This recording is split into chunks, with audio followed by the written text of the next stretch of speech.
Well, it takes pretty special play to have a defensive play, but that's exactly what went down for the Seahawks with less than 3 minutes to play. This is the Sherman interception, but so much more goes into it. So much football to talk that, well, I know Russell was pretty magical, and there was a lot of creativity in his playmaking, but we'll turn to the defensive side of the ball for this week's Chalk Talk. Biggest play of the game, less than 3 minutes, Houston up 7. Remember, they had taken a timeout. They had gathered on the sideline. They had figured out their game plan, and their game plan was to do exactly what Seattle was preparing for in that moment. A lot of talk Sunday after the game that, boy, we had seen this similar look. We had practiced that same look, and that look is off of the stretch action that the Texans love to run, that outside stretch. They were going to come, and they're going to boot off of it. Now, what was a little different, in talking to Pete Carroll on Monday, that when they planned and they practiced this, oftentimes this fullback would come out into the flat.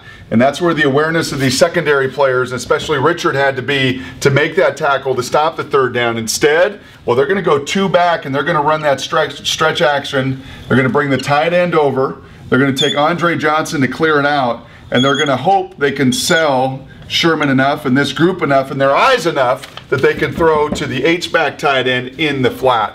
Well, I don't even know where to begin with job well done on the Seahawk end. Let's start first and foremost with the guy up in the booth, Dan Quinn, way up here, when he called this defense down to run, that they were going to bring Cam Chancellor. It was the perfect call into this bootleg. The fact that this fullback did not come out and block or chip also adds to it. The runaway leaves on the naked Matt Schaub very, very exposed. Give a ton of credit, and Richard talked about this post-game, that yeah, he was the final byproduct, but not only of the call, but the disguise. Nobody showed this early, and in fact, it wasn't until a little bit later that Cam comes down and you see Earl and BB over the top showing that picture. Now, does he know Cam's coming? I'm going to say yes, he does. Does he know that Cam is going to take the absolute perfect angle? Watch this play again. And not only watch Cam, watch Malcolm Smith climb flat down the line of scrimmage as well. What you will see inexperienced defenders do. Well, oftentimes, and you'll see it in fact, not uncommonly,